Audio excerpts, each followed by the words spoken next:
Glória a Deus, graça e paz em nome de Jesus, e nós estamos iniciando mais uma noite, mais um dia de vitória, um dia de bênção, a nossa quarta noite da conferência Torre Online Missões, a Grande Comissão continua. Missões, a Grande Comissão continua, né?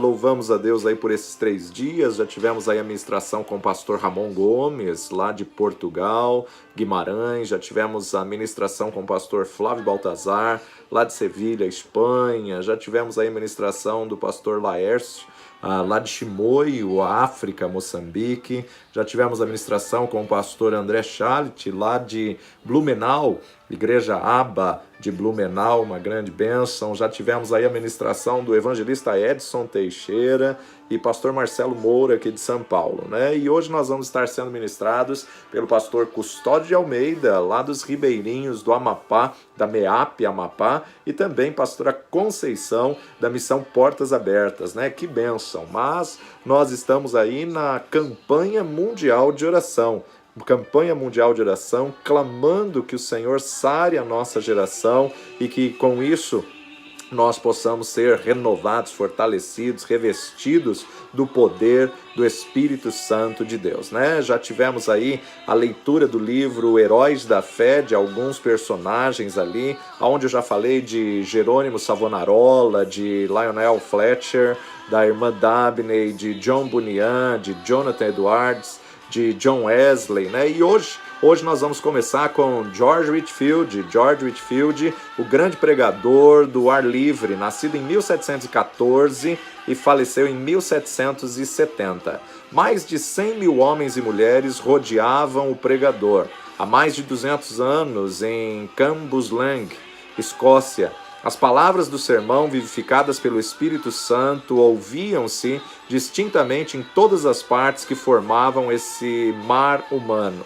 É-nos difícil fazer uma ideia do vulto da multidão de 10 mil penitentes que responderam ao apelo para se entregarem ao Salvador. Esses acontecimentos servem-nos como um dos poucos exemplos do cumprimento das palavras de Jesus. João capítulo 14, verso 12. Na verdade vos digo que aquele que crer em mim também fará as obras que eu faço e as fará maiores do que estas, porque eu vou para meu Pai. Havia como um fogo ardente encerrado nos seus ossos deste pregador que era George Whitefield. Ardia nele um zelo santo de ver todas as pessoas libertas da escravidão do pecado.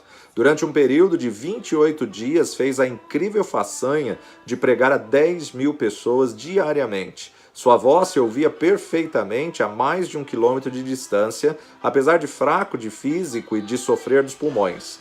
Não havia prédio no qual coubesse os auditórios e, nos países onde pregou, armava o seu púlpito nos campos, fora das cidades. Whitefield merece o título do príncipe dos 53 pregadores ao ar livre, porque pregava em média 10 vezes por semana, e isso fez durante um período de 34 anos, em grande parte sob o teto construído por Deus, os céus, ao ar livre. A vida de George Whitefield era um milagre. Nasceu em uma taberna de bebidas alcoólicas. Antes de completar 3 anos, seu pai faleceu. Sua mãe casou-se novamente, mas George foi permitido continuar os estudos na escola. Na pensão de sua mãe, fazia a limpeza dos quartos, lavava roupa, vendia bebidas no bar. Estranho que pareça, e apesar de não ser salvo, interessava-se grandemente pela leitura das Escrituras Sagradas, lendo a Bíblia até alta noite, preparando sermões. Na escola era conhecido como orador. Sua eloquência era natural e espontânea, um dom extraordinário de Deus, dom que possuía sem ele mesmo saber. Custeou os próprios estudos em Pembroke College, em Oxford, servindo como garçom em um hotel, e depois de estar algum tempo em Oxford, ajuntou-se a um grupo de estudantes a que pertencia John e Charles Wesley.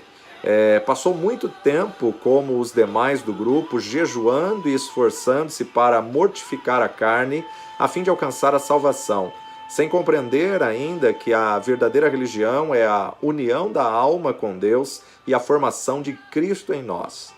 Acerca da sua salvação, escreveu algum tempo antes de morrer: sei o lugar onde, Todas as vezes que vou a Oxford, sinto-me impelido a ir primeiro a este lugar onde Jesus se revelou a mim pela primeira vez e me deu novo nascimento. Com a saúde abalada, talvez pelo excesso de estudo, George voltou a casa para recuperá-la. Resolvido a não cair em indiferentismo, inaugurou uma classe bíblica para jovens que, como ele, desejavam orar e crescer na graça de Deus. Visitavam diariamente os doentes e os pobres e frequentemente os prisioneiros nas cadeias para orarem com eles e prestarem-lhes qualquer serviço manual que pudessem. George tinha no coração um plano que consistia em preparar 100 sermões e apresentar-se para ser preparado para o ministério. Porém, quando havia preparado apenas um sermão, seu zelo era tanto que a igreja insistia em ordená-lo, tendo apenas 21 anos, apesar de ser regra não aceitar ninguém para o cargo com menos de 23 anos. O dia antes da sua separação para o ministério passou em jejum e oração. Acerca desse fato, ele escreveu: à tarde, retirei-me para um alto perto da cidade, onde orei com instância durante 2 horas, pedindo a meu favor e também por aqueles que estavam para ser separados comigo. No domingo, levantei-me de madrugada e orei pela manhã sobre o assunto da epístola de Paulo a Timóteo, especialmente sobre o preceito: ninguém despreze a tua mocidade.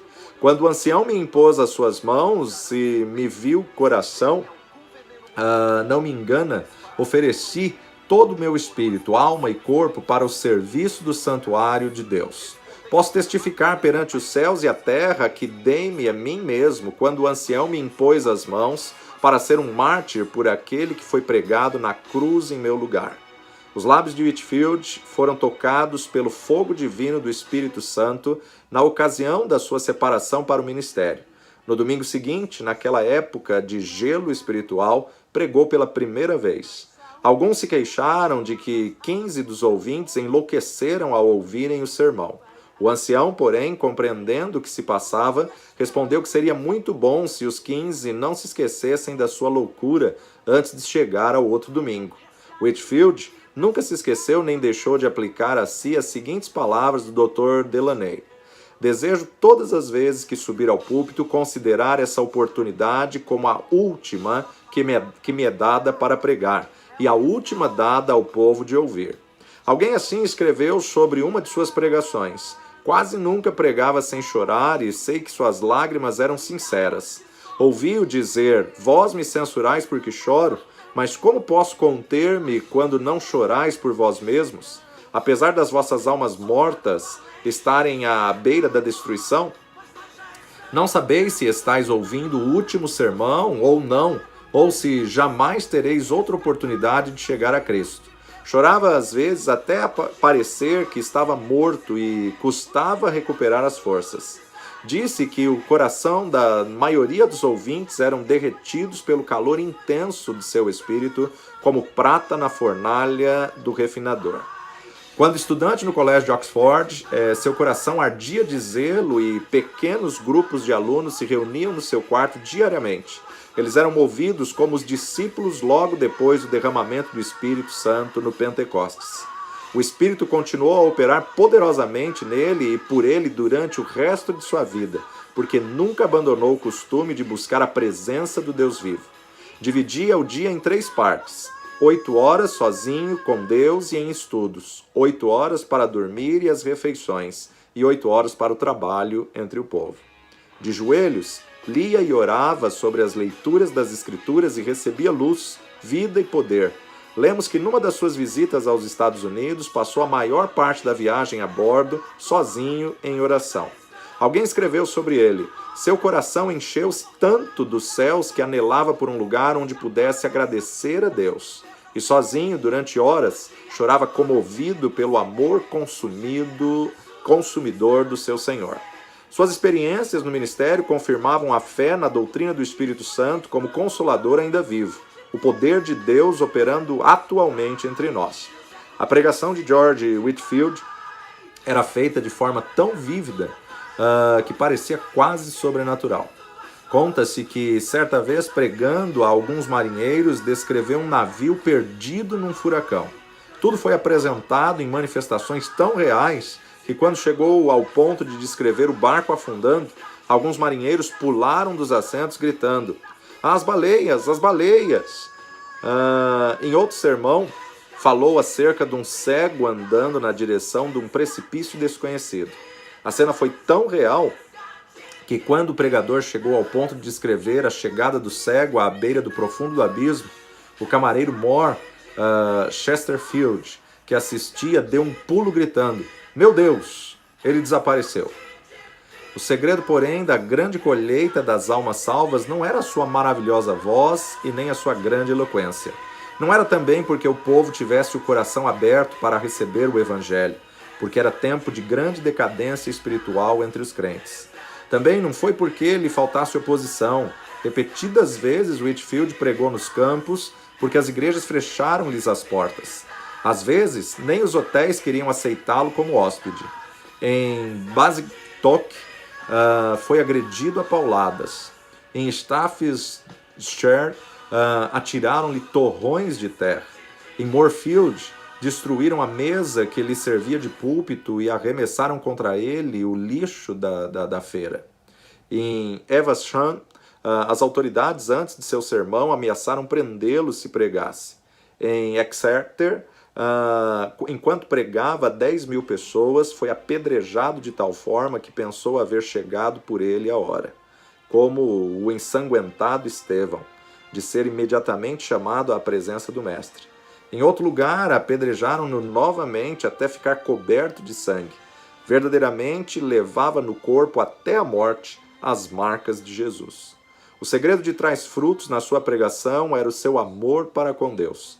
Quando ainda muito novo, passava noites inteiras lendo a Bíblia, que muito amava. Depois de se converter, teve a primeira daquelas experiências de sentir-se arrebatado, ficando a sua alma inteiramente aberta, cheia, purificada, iluminada da glória e levada a sacrificar-se inteiramente ao seu Salvador. Desde então, nunca mais foi indiferente em servir a Deus, mas regozijava-se no alvo de trabalhar de toda a sua alma e de todas as suas forças e de todo o seu entendimento. Só achava interesse nos cultos e escreveu para sua mãe que nunca mais voltaria ao seu emprego. Consagrou sua vida completamente a Cristo. E a manifestação exterior daquela vida nunca excedia a sua realidade interior. Portanto, nunca mostrou cansaço e nem diminuiu a marcha durante o resto de sua vida. Apesar de tudo, ele escreveu: "A minha alma era seca como o deserto. Sentia-me como encerrado dentro de uma armadura de ferro. Não podia ajoelhar-me sem estar tomado de grandes soluços e orava até ficar molhado de suor.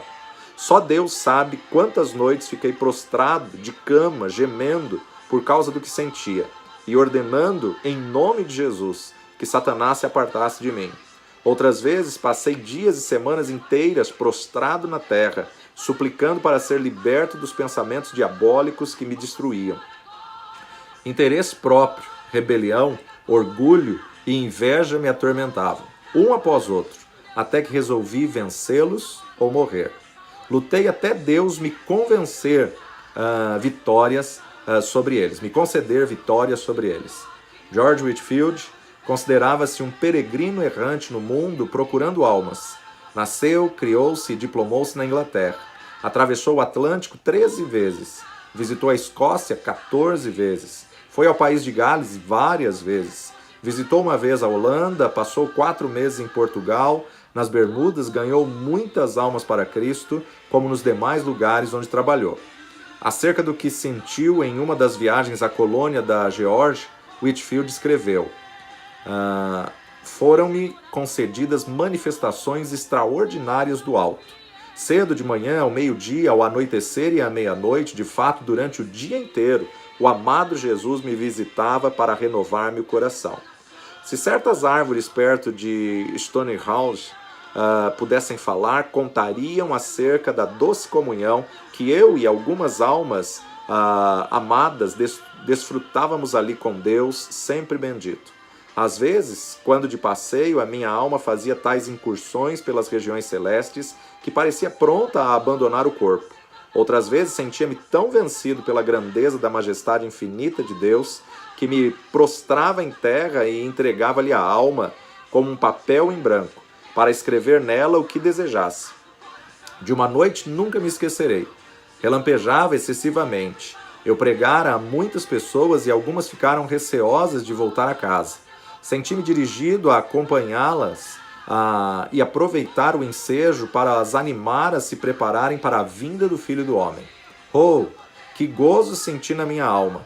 Depois de voltar, enquanto alguns se levantaram das suas camas, assombrados pelos relâmpagos que andavam pelo chão e brilhavam de uma parte do céu até a outra. E eu, com mais um irmão, ficamos no campo adorando, orando, exultando ao nosso Deus e desejando a revelação de Jesus dos céus, uma chama de fogo. Como se pode esperar outra coisa a não ser que as multidões a quem Whitefield pregava fossem levadas a buscar a mesma presença? Na sua biografia, há um grande número de exemplos como os seguintes. Oh, quantas lágrimas foram derramadas, com forte clamor pelo amor do querido Jesus. Alguns desmaiavam e, quando recobravam as forças, ouviam e desmaiavam de novo. Outros gritavam como quem sente a ânsia da morte. E depois de eu findar o último discurso, eu mesmo senti-me tão vencido pelo amor de Deus que quase fiquei sem vida. Contudo, por fim, revivi e depois de me alimentar um pouco, estava fortalecido bastante para viajar cerca de 30 quilômetros até Nottingham. No caminho, a alma alegrou-se cantando hinos. Chegamos quase à meia-noite. Depois de nos entregarmos a Deus em oração, deitamos-nos e descansamos na proteção do querido Senhor Jesus. Ó Senhor, jamais existiu amor como o teu. Então Whitefield continuou sem cansar. No dia seguinte, em Fog's Manor, a concorrência aos cultos foi tão grande como em Nottingham. O povo ficou tão quebrantado que por todos os lados vi pessoas banhadas de lágrimas. A palavra era mais cortante que espada de dois gumes e os gritos e gemidos alcançavam o coração mais endurecido. Alguns tinham semblantes pálidos como a palidez de morte, outros torciam as mãos cheias de angústia. Ainda outros foram prostrados ao chão, ao passo que outros caíam e eram aparados nos braços de amigos. A maior parte do povo levantava os olhos para os céus, clamando e pedindo a misericórdia de Deus. Eu, enquanto os contemplava, só podia pensar em uma coisa: o grande dia. Pareciam pessoas acordadas pela última trombeta saindo dos seus túmulos para o juízo. O poder da presença divina nos acompanhou até Baskerville, onde os arrependidos choravam e os salvos oravam lado a lado. O indiferentismo de muitos transformou-se em assombro e o assombro depois em grande alegria. Alcançou todas as classes, idades e caracteres. A embriaguez foi abandonada por aqueles que eram dominados por esse vício. Os que haviam praticado qualquer ato de injustiça foram tomados de remorso. Os que tinham furtado foram constrangidos a fazer restituição.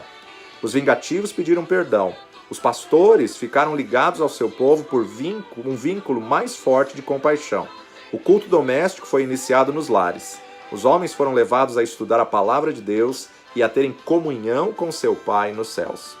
Mas não foi somente os países populosos que o povo afluiu para o ouvir. Nos Estados Unidos, quando era ainda um país novo, ajuntaram-se grandes multidões dos que moravam longe um do outro nas florestas. O famoso Benjamin Franklin, no seu jornal, assim noticiou essas reuniões. Quinta-feira, o reverendo Whitefield partiu de nossa cidade, acompanhado de 150 pessoas a cavalo com destino a Chester, onde pregou a 7.000 ouvintes, mais ou menos. Sexta-feira pregou 2 vezes em Willingstown, a quase 5.000.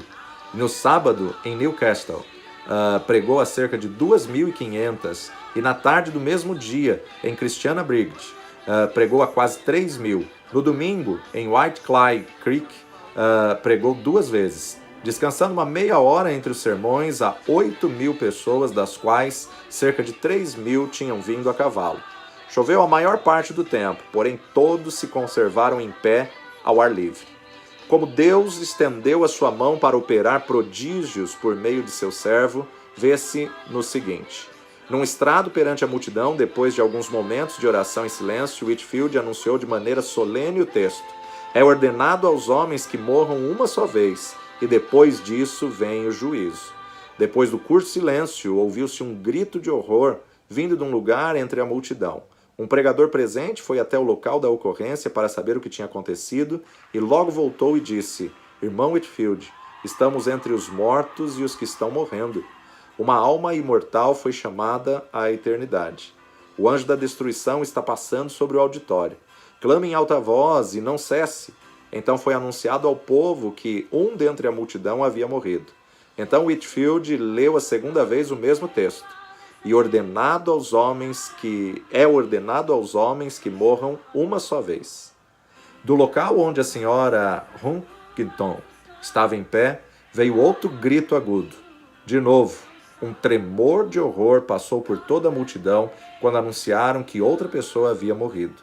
Whitfield, porém, em vez de ficar tomado de pânico como os demais, suplicou graças ao ajudador invisível e começou, com eloquência tremenda, a prevenir os impenitentes do perigo. Não devemos concluir, contudo, que ele era ou sempre solene ou sempre veemente. Nunca houve quem experimentasse mais formas de pregar do que ele. Apesar de sua grande obra, não se pode acusar Whitfield de procurar fama ou riquezas terrestres. Sentia fome e sede de simplicidade e sinceridade divina. Dominava todos os seus interesses e os transformava para a glória do reino do seu Senhor. Não ajuntou ao redor de si os seus convertidos para formar outra denominação, como alguns esperavam. Não, apenas dava todo o seu ser, mas queria mais línguas, mais corpos, mais almas a usar para o Senhor Jesus. A maior parte de suas viagens à América do Norte foram feitas a favor do orfanato que fundara na colônia da Geórgia. Vivia na pobreza e esforçava-se para granjear o necessário para o orfanato. Amava os órfãos ternamente, escrevendo-lhes cartas e dirigindo-se a cada um pelo nome.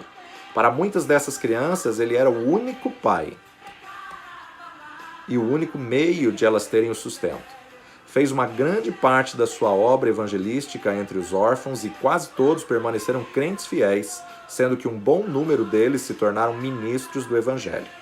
Whitfield não era de físico robusto. Desde a mocidade sofria quase constantemente, anelando muitas vezes partir e estar com Cristo.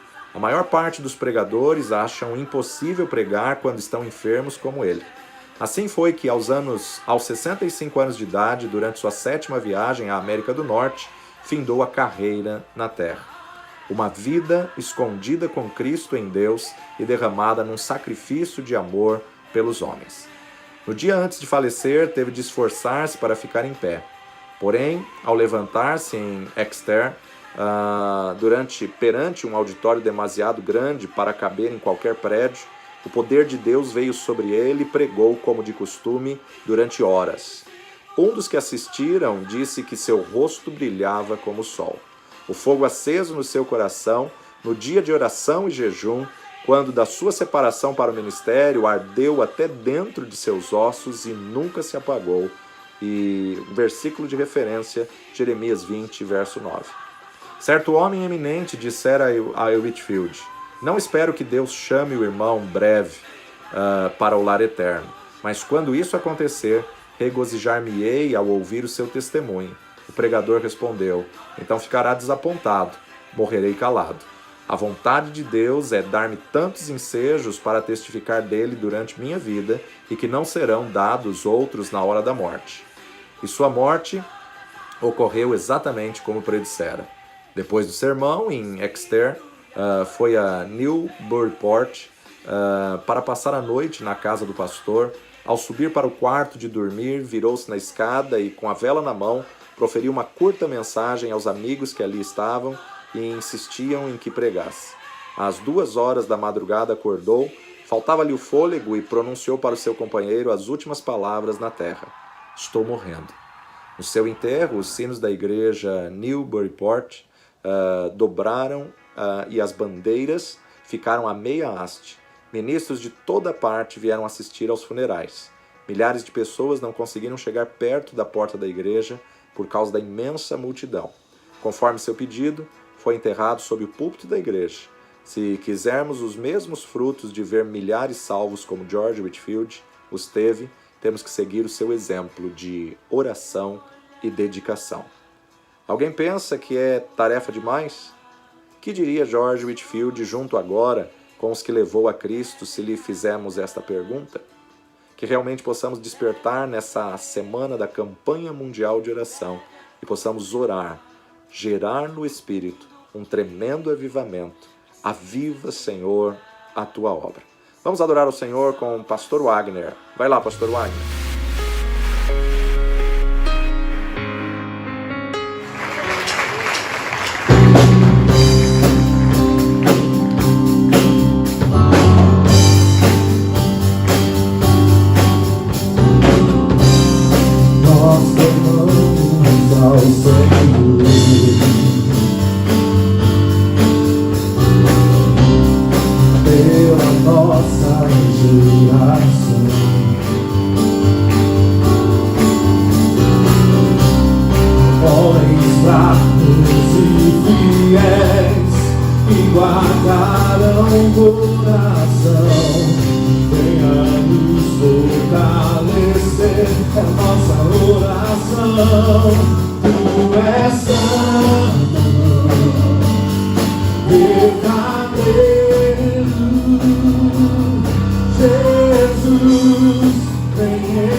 Só contigo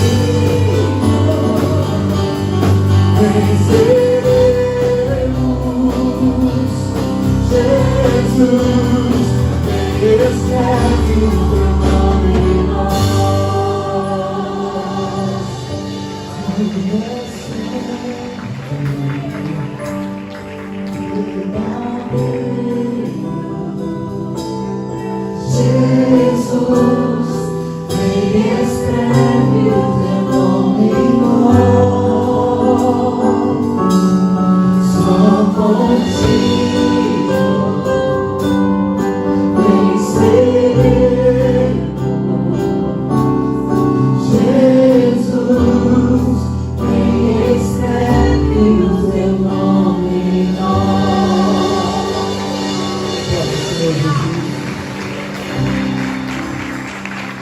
teus olhos, espero teu nome em nós, Senhor, os teus grandes feitos, aqueles que confiam em Ti façam proezas nesse tempo.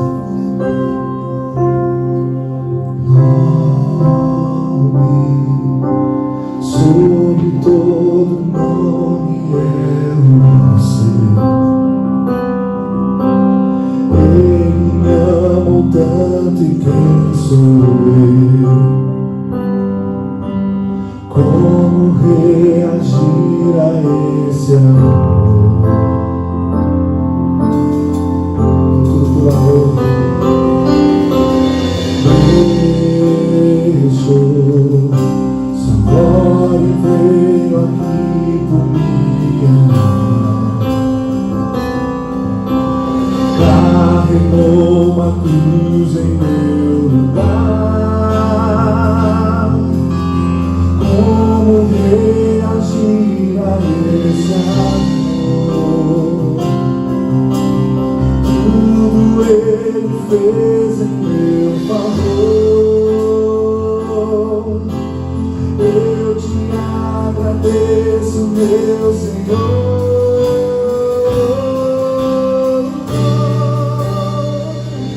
E seu nome eu gritarei, Jesus, para sempre adorarei. Jesus, alto preço Ele pagou, seu sangue derramou por mim. Jesus,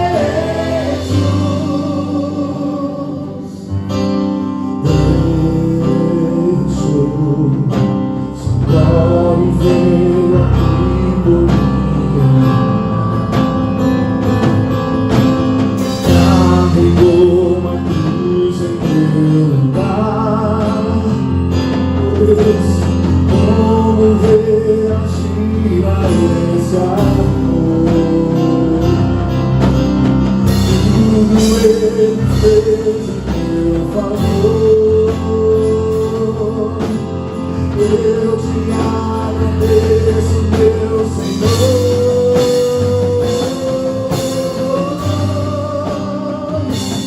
Em seu nome eu gritarei, Jesus, para sempre adorarei.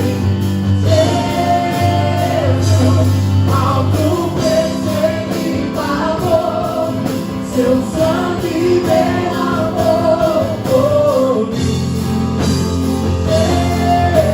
Jesus, em seu nome eu gritarei, Jesus, para sempre adorarei.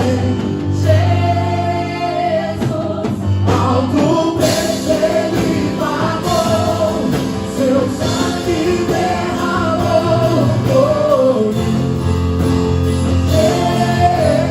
Jesus, eu vou falar quem Ele é. Talvez você já saiba quem. Levantaremos nossa voz se nós clamarmos, Ele vem. Em seu nome eu gritarei, Jesus, para sempre adorarei. Jesus, alto preço Ele pagou, seu sangue derramou por mim.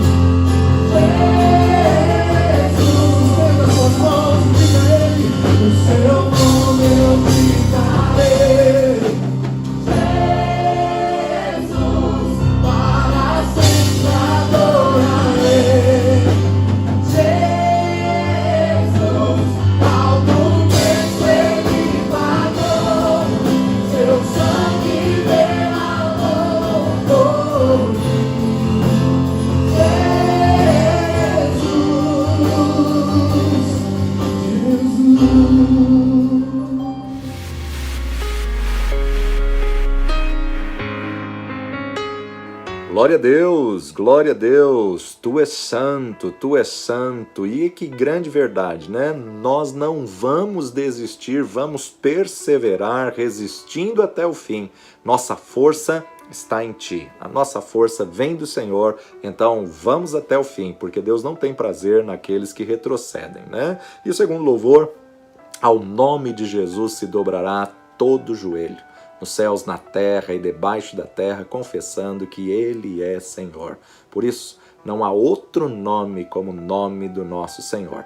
E agora nós vamos lá para Amapá, pastor Custódio Almeida, da MEAP Amapá, que nos apresentou aí essa linda obra dos ribeirinhos, e louvamos a Deus por isso, através da vida do pastor Custódio. Nós temos visitado os ribeirinhos regularmente na MEAP, e louvamos a Deus pela vida, ministério do pastor Custódio, irmã Vânia. Um grande abraço aos nossos amados aí do Amapá, e vamos ver o que Deus colocou em seu coração para ministrar as nossas vidas nessa segunda conferência Torre Online Missões, a grande comissão continua. Pastor Custódio, Amapá.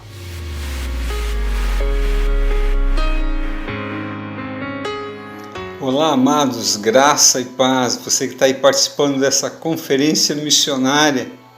Nós sabemos o quanto é difícil realizar missões em tempo de pandemia. Mesmo em época de Covid-19, a missão continua, não para. Nós continuamos levando a mensagem do Senhor, a semente de esperança. E eu quero mandar aqui um abraço para todos os nossos amados irmãos e amigos do Ministério Internacional Torre Forte. De forma especial todos vocês que já vieram passar uns dias conosco, algumas semanas. Louvamos a Deus pela vida de vocês. E eu quero dizer, o fruto desse trabalho permanece. E os missionários que estão lá nas ilhas, que são 75% do nosso grupo aqui, continuo levando a mensagem. De uma forma ou de outra, a palavra do Senhor tem chegado ali em locais mais distantes. Eu quero compartilhar com vocês um versículo da palavra do Senhor que se encontra na Epístola de Tiago, capítulo 5, verso 7. Sede pacientes até a volta do Senhor. Eis que o lavrador espera o precioso fruto da terra, aguardando com paciência. Vou ler de novo, hein? Aguardando com paciência, até que receba a chuva temporã e seródia, que vem antes da hora, aquela chuva que dá aquela regada, que fortalece a semente, aquelas plantinhas que estão nascendo, brotando.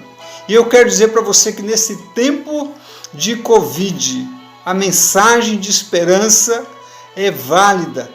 A mensagem de esperança, ela renova em nós o ânimo, e aqueles que estão desesperançosos têm na palavra de Deus o alento, a segurança, a certeza, a convicção de que a promessa do Senhor vale para todo o tempo, vale para todas as nações. E é tempo de nós estarmos juntos, amados, levando essa mensagem a todas as nações, mensagem na Zona Leste, no quintal da sua casa, no hospital, que hoje é um campo fértil para você pregar a palavra do Senhor. Quantos aí estão com medo da morte, outros com medo do desemprego, outros com medo da separação? Eu quero dizer para você, Jesus é nossa âncora segura e firme. Nele nós podemos confiar. Eu quero convidar vocês a continuarem embarcado conosco, levando essa mensagem de vida, de esperança, mensagem que transforma, que cura, que liberta.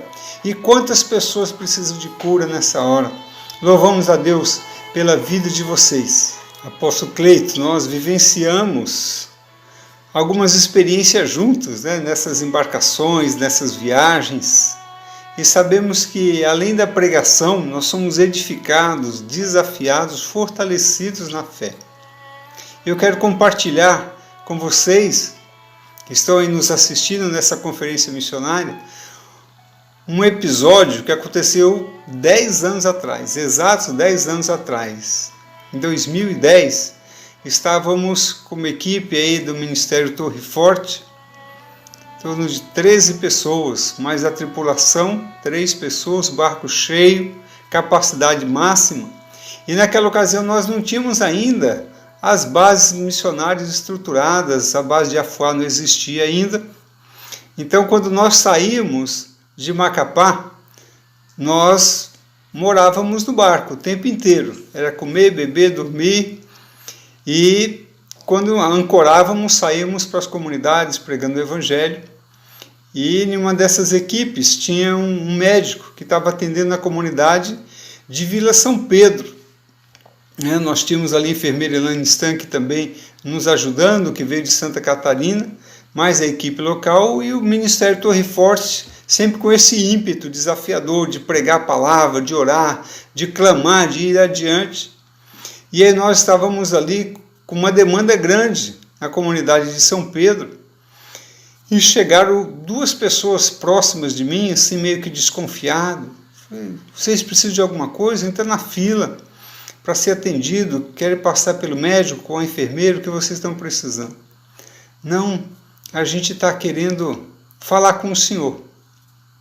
Aí eu entendi que era algo pessoal, fui até um canto, conversei com aquelas 2 jovens senhoras. Eu falei, o que foi? Eu falei, na nossa comunidade tem uma pessoa que está com um santinho. Santinho? Ela tem alguma coisa que fala através dela. Já imaginei, está endemoniada. Mas deixa eles pensando que é o santinho. Aí uma equipe da Torre Forte se prontificou, o barco foi até lá e foi aquela batalha espiritual, orando pela pessoa. Uma jovem, adolescente ainda, deitada em uma rede, e o demônio tinha falado para ela que ela ia morrer ali. Uma família acreditou naquilo, aquela jovem acreditou, mas nós não acreditamos na falácia do inimigo, acreditamos no poder da palavra do Senhor. E aí algumas missionárias destemidas foram lá interceder, clamaram e houve libertação. No dia seguinte passamos naquela comunidade, houve também salvação, vidas foram salvas. E eu passei lá há menos de 1 ano atrás, aquela jovem que o inimigo falou que ela ia morrer.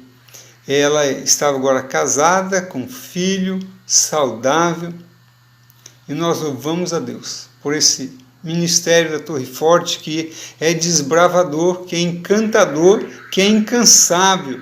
Que Deus continue abençoando a vida de vocês. Sabemos dos grandes desafios que temos pela frente. Sabemos que nesse momento de pandemia, as incertezas são muitas, mas nós continuamos embarcados com Jesus. O nosso comandante está ali segurando o timão, nos levando para onde Ele quer. O Espírito Santo tem guiado as nossas vidas e nós não estamos aqui parados, estamos juntos. Vocês aí fazendo missões, nós aqui intercedendo de uma forma diferente, realizando de forma diferente, nos unindo de forma diferente. E agora nós podemos juntos. Já pensou? Eu daqui posso participar da conferência missionária, um grande privilégio para mim, para todos que estão assistindo, todos que estão participando. Continue aí orando, jejuando, clamando, e que esta conferência missionária continue sendo bênção, que esta igreja, esse ministério, continue fazendo diferença na vida de todos aqueles pelos quais têm a oportunidade de serem ministrados e ministrarem nesta amada igreja. Que Deus continue abençoando vocês. Continuamos juntos nesta empreitada, levando a palavra do Senhor. Amados, mesmo em época de Covid-19, a grande comissão continua.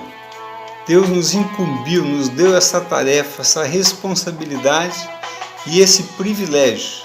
Os anjos gostariam de ter essa tarefa, mas Deus concedeu a nós, criados à sua imagem e semelhança, proclamando as virtudes daquele que há de vir.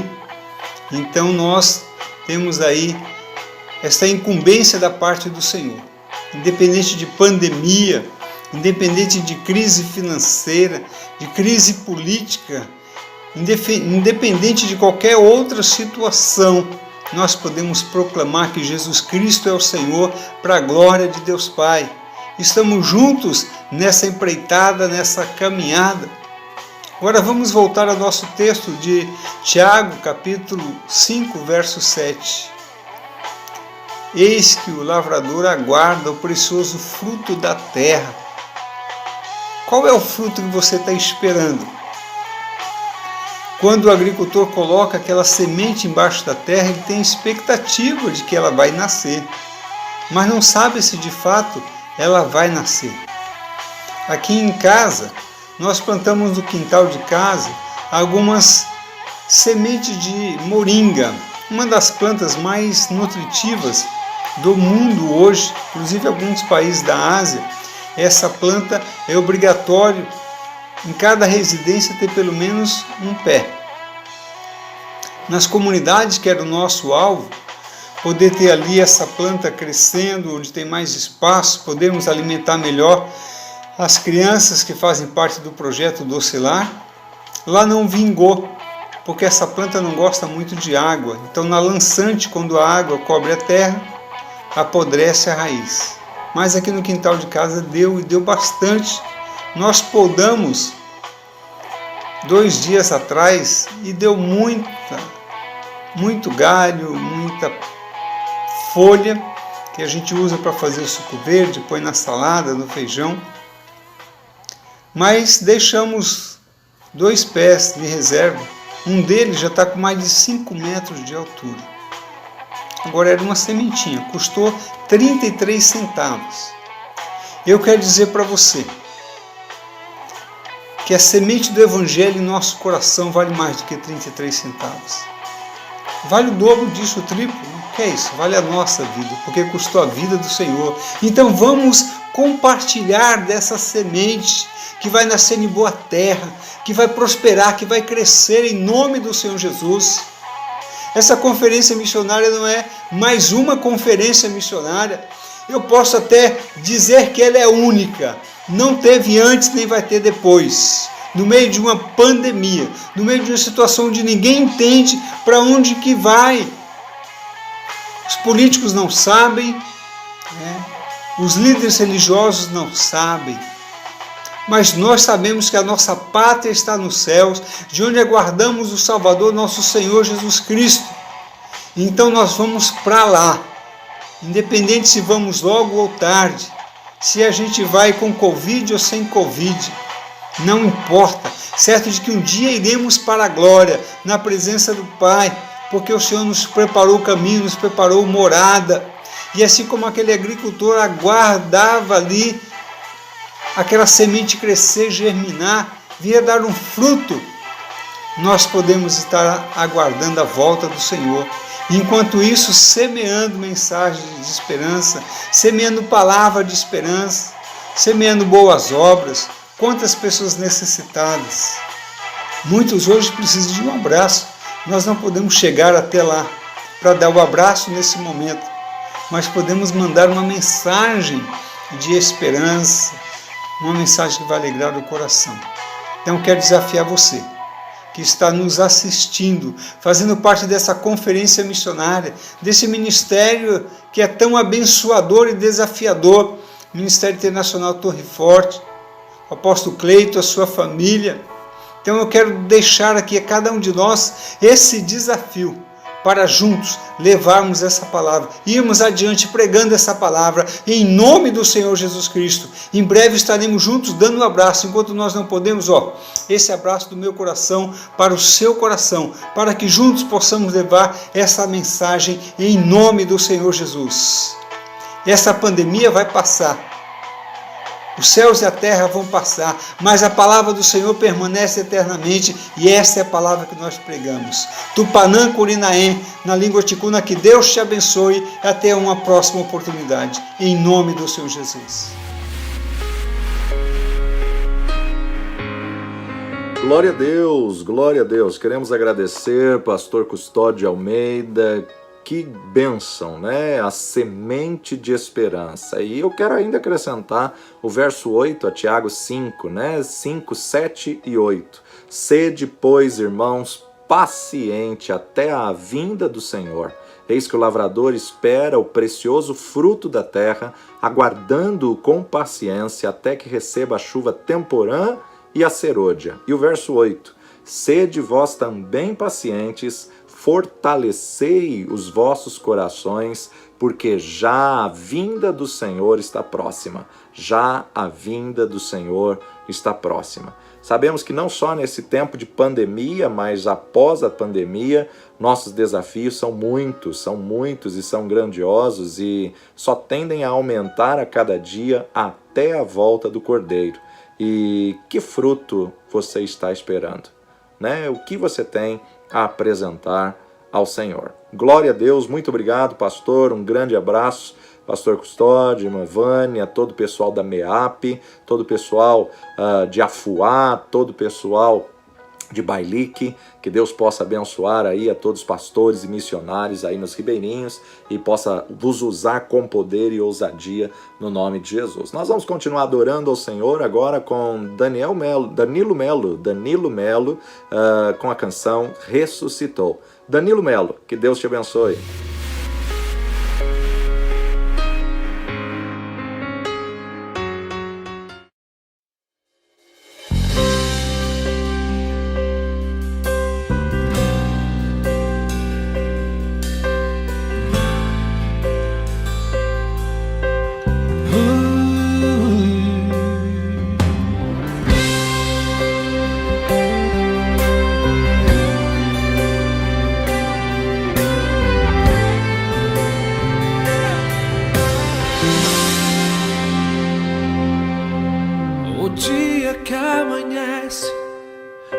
Consigo tanta dor, vontade de estar perto, de rever o Salvador, seguindo seu caminho, não consegue acreditar. O pranto que sentia logo iria acabar. Encontra no sepulcro o anjo do Senhor, olhando em seus olhos diz: ressuscitou e já ressuscitou. Foi como havia dito, amanhece ele não mais preso, a morte está e já ressuscitou. É o fim do sacrifício e guiando sua vida ele vai. Se o dia amanhece te trazendo muita dor, se queres estar perto, queres ver o Salvador, eis o maior milagre te salvar. Com grande sofrimento morreu em seu lugar. Então siga em frente, não duvide. O anjo do Senhor venceu a morte, te deu a vida, ressuscitou, já ressuscitou. Foi como havia dito, amanhece ele não mais preso, a morte está e já ressuscitou. É o fim do sacrifício e guiando sua vida ele vai. Quando Jesus suspenso na cruz clamou: está consumado, as pedras se partiram, a terra tremeu e algumas das sepulturas se abriram. Quando ele surgiu vitorioso sobre a morte e o túmulo, enquanto a terra vacilava e a glória do céu resplandecia em redor do local sagrado, muitos dos justos mortos obedientes à sua chamada saíram como testemunhas de que ele ressurgira. E já ressuscitou. ressuscitou. Foi como havia dito. Amanhece ele não mais preso à morte. Aleluia. Está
Obrigado, Danilo Melo. Que Deus te abençoe e continue te usando poderosamente com essa unção e essa voz abençoada aí no nome de Jesus, né? E agora nós vamos para mais uma palavra, mais uma ministração ao seu coração. Temos a alegria de estarmos recebendo aí Conceição de Missões Portas Abertas. Missão Portas Abertas dispensa apresentação, né?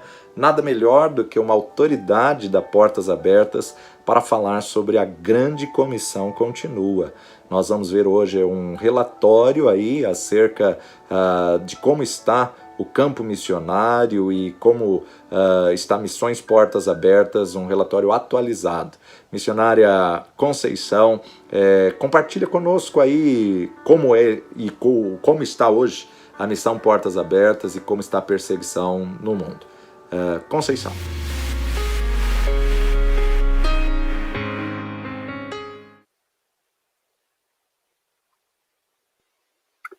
Olá, irmãos, a paz do Senhor. Nós estamos aqui para falar sobre a missão Portas Abertas.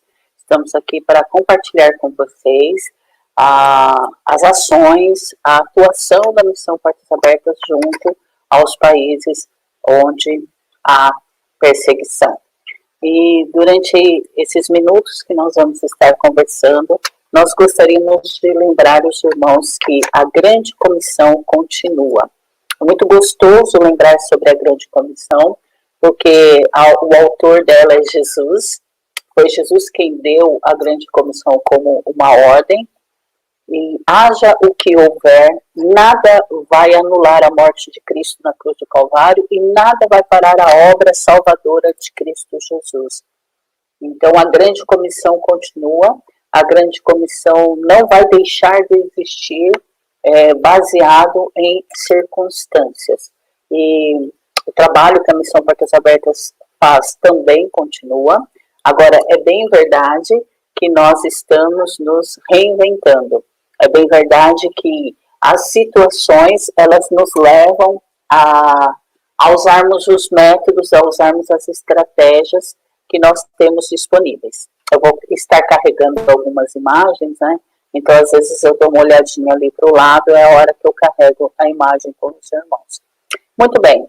Quando nós falamos da grande comissão, quando nós falamos de executar a grande comissão, de levar adiante, de dar continuidade e de pensarmos qual é o nosso papel na grande comissão.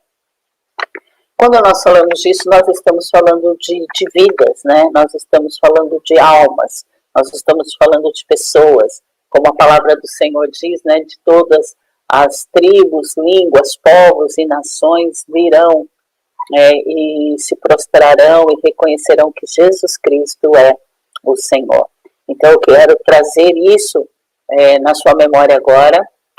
Quando nós estamos falando da grande comissão, quando nós estamos falando de atuar, executando, levando a cabo a ordem dada por Jesus, nós estamos falando primordialmente de vidas, nós estamos falando de pessoas nós estamos falando de almas e nós estamos falando de uma mensagem que muda o curso natural da vida das pessoas. E a Missão Portas Abertas, ela atua servindo os cristãos perseguidos ao redor do mundo. É muito importante entender isso. Quando nós chegamos onde estão os cristãos e nós damos condições, nós levamos Bíblias nos idiomas, nós socorremos os cristãos, nós damos condições para que eles continuem vivos, levamos alimento, levamos um microcrédito, levamos um programa pós-trauma, nós estamos dando sustentabilidade, nós estamos dando base, nós estamos dando alicerce para os cristãos que vão estar multiplicando e ganhando almas.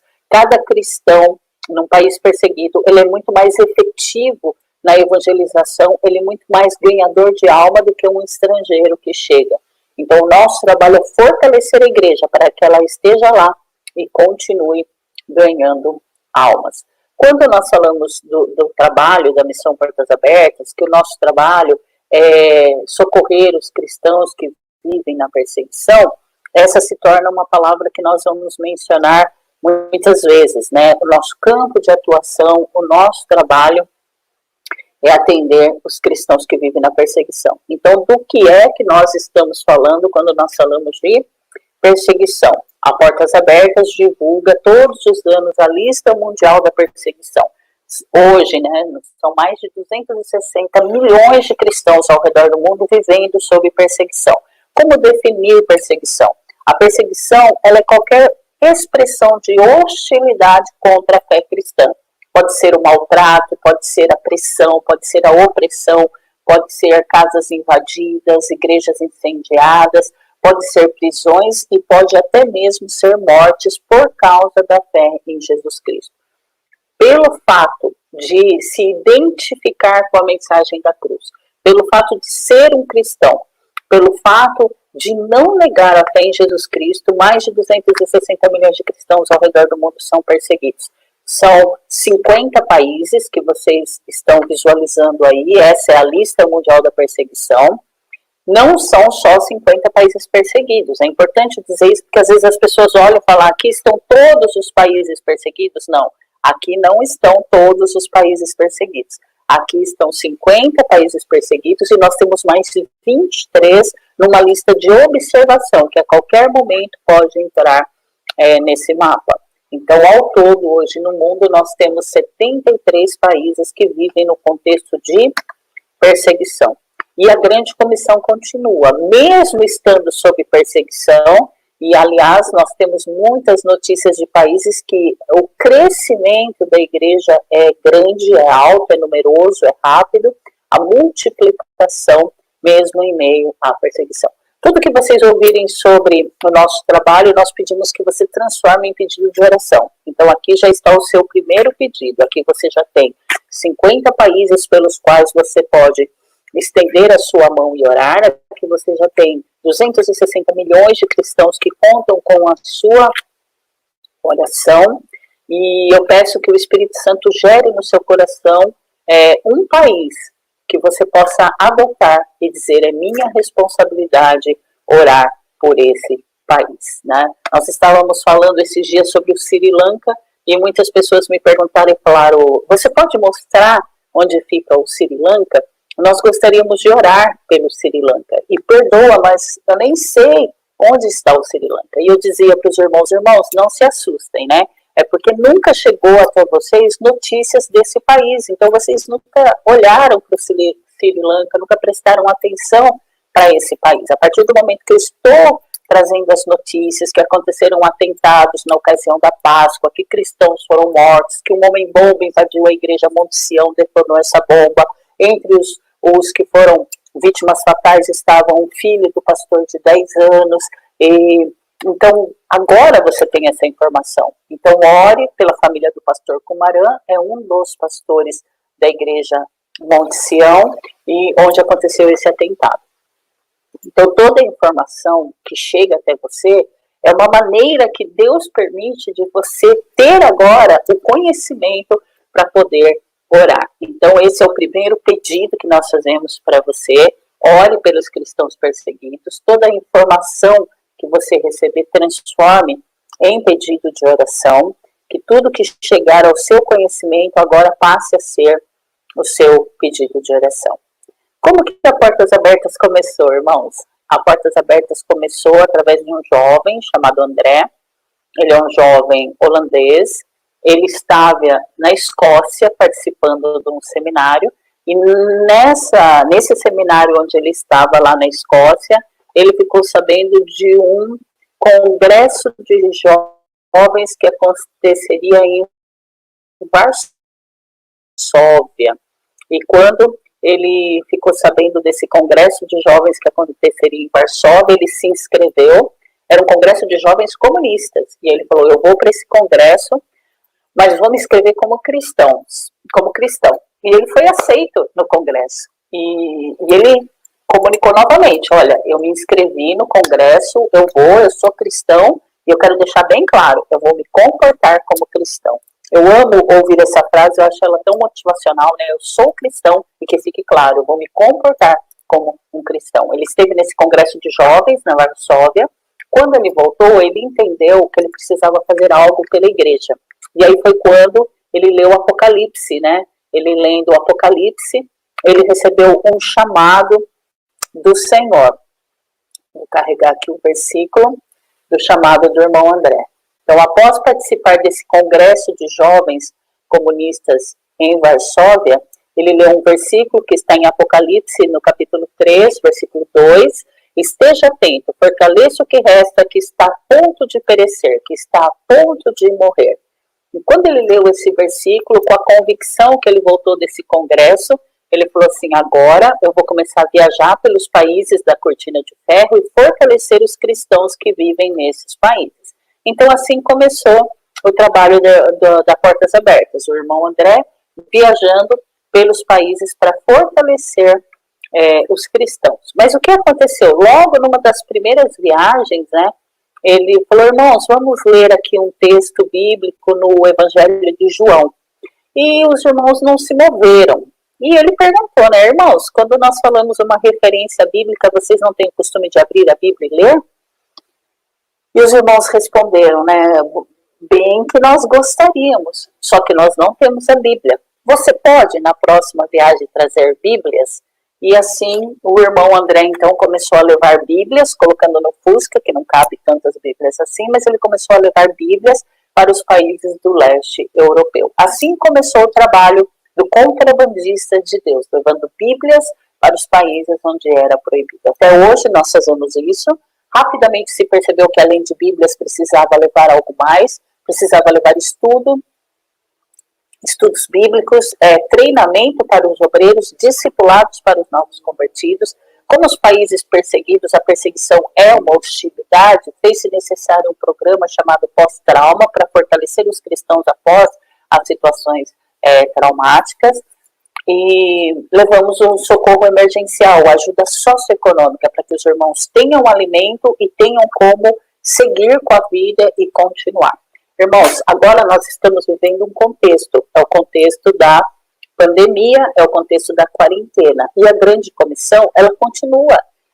Nós não podemos vincular a atuação da grande comissão às condições circunstanciais. Então, nós precisamos continuar fazendo o nosso trabalho. Hoje, os nossos olhos, eles precisam estar voltados para essa situação. Hoje nós precisamos olhar para a lista mundial da perseguição e dizer, Senhor, eu quero estar atenta, eu quero olhar para os países perseguidos, eu quero prestar bem atenção e eu quero saber onde é que estão os cristãos que estão a ponto de perecer. E eu quero ir para ajudá-los, para fortalecê-los. Nós precisamos atuar para manter viva a igreja nos países onde há perseguição. Antes de nós continuarmos falando sobre o trabalho da missão Portas Abertas, eu quero ler um texto que está em Mateus. Esse texto, eu chamo ele de um dos best-sellers da Bíblia, um dos textos fundamentais, mais lidos e mais comentados, que é a Grande Comissão. Primeiro, irmãos, ela é uma ordem dada por Jesus. Então, isso já coloca a Grande Comissão em um patamar muito alto, né?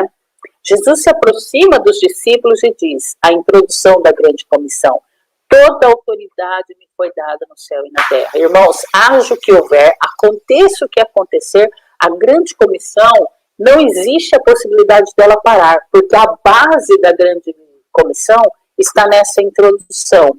Toda a autoridade me foi dada no céu e na terra. Essa é a palavra do Jesus ressurreto. Jesus ressurreto se dirige dessa maneira aos discípulos. Aí ele vai dizer para os discípulos, portanto, e essa palavra portanto chama muito a minha atenção, porque ele está dizendo, baseado no que eu acabei de dizer, baseado no fato de toda a autoridade ter me sido dada no céu e na terra, ele diz, portanto, indo, fazei discípulos de todas as nações, batizando-as em nome do Pai, e do Filho e do Espírito Santo, ensinando-as a guardar todas as coisas que vos tenho ordenado. Irmãos, que fantástico, que incrível, essa ação, essa ordem que Jesus nos dá para nós irmos, e à medida que vamos indo, nós vamos ensinando, vamos discipulando, vamos batizando, vamos fazendo novos discípulos e vamos ensinando as pessoas a guardar tudo aquilo que Jesus nos ensinou. Isso não é pelo nosso mérito, não é que você tem um dom especial, uma habilidade especial, um ministério especial, não. Essa ordem, quando Jesus fala assim, para você que é um cristão, por onde você for, você vai ensinar, você vai fazer novos discípulos, você vai ensinar eles a guardar tudo que eu tenho ensinado e vai os conduzir até o batismo. Eu acho incrível isso. Quando um membro da igreja evangeliza uma pessoa e chega para o pastor e fala, pastor, eu trouxe até você essa pessoa, para o senhor dar continuidade no processo de batismo dessa pessoa, porque eu evangelizei, eu falei do amor de Deus, ela aceitou, eu ensinei tudo que eu podia ensinar, agora eu entrego para o senhor fazer o discipulado para o batismo e batizar essa pessoa. Isso é incrível. E o mais incrível disso é porque a pessoa vai estar fazendo o que Jesus mandou fazer.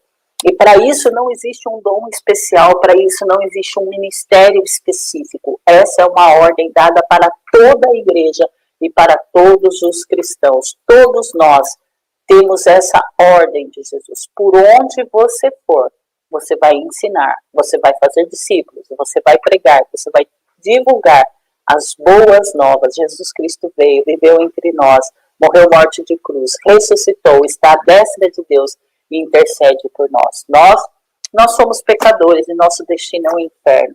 Mas se reconhecermos que somos pecadores, nos arrependermos e aceitarmos a Jesus como Salvador, teremos a salvação e a vida eterna. Glória a Deus. E nos países perseguidos, é muito lindo ver a conversão. É muito lindo ver quando as pessoas encontram com Jesus, encontram com a verdade, encontram com a mensagem e aceitam a salvação. Eu vou carregar de novo a lista mundial da perseguição. Quero comentar com vocês algumas realidades e pedir para que vocês estejam orando. Os que gostam de anotar, papel e caneta, anotem essas realidades, né? De todos os povos, de todas as tribos, de todas as línguas, de todas as nações, virão, se prostrarão e reconhecerão que Jesus Cristo é o Senhor. Então, quando nós falamos da grande comissão, quando nós falamos por onde você for, faça discípulos, nós estamos falando de todas as nações, de todos os povos, de todas as etnias, de todos os idiomas, de todos os dialetos.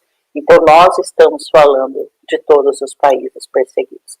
Em todos esses países onde há perseguição, a mensagem da cruz está sendo pregada, o reino de Deus está sendo divulgado e as pessoas estão vindo até Jesus Cristo.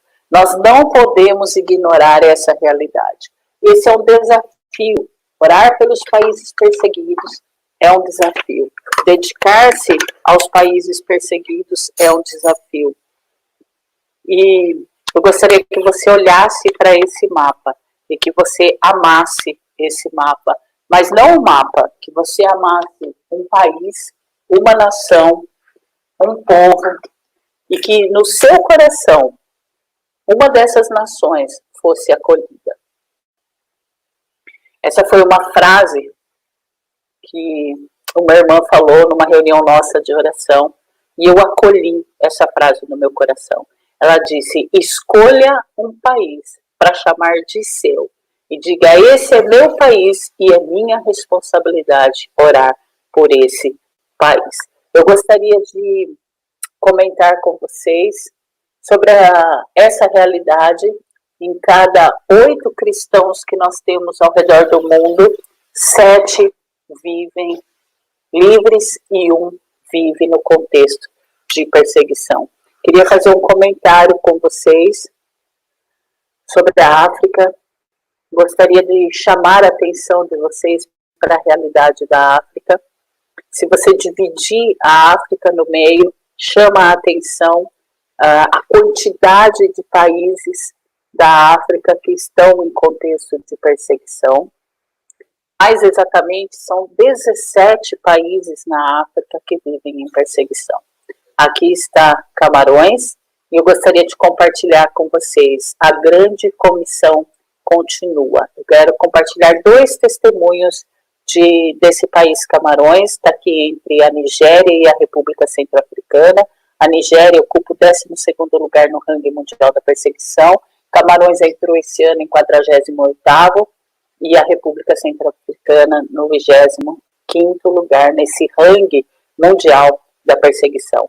Eu gostaria de compartilhar com vocês 2 testemunhos para trazer esperança para vocês, como a grande comissão, ela jamais vai parar. A grande comissão continua, haja o que houver.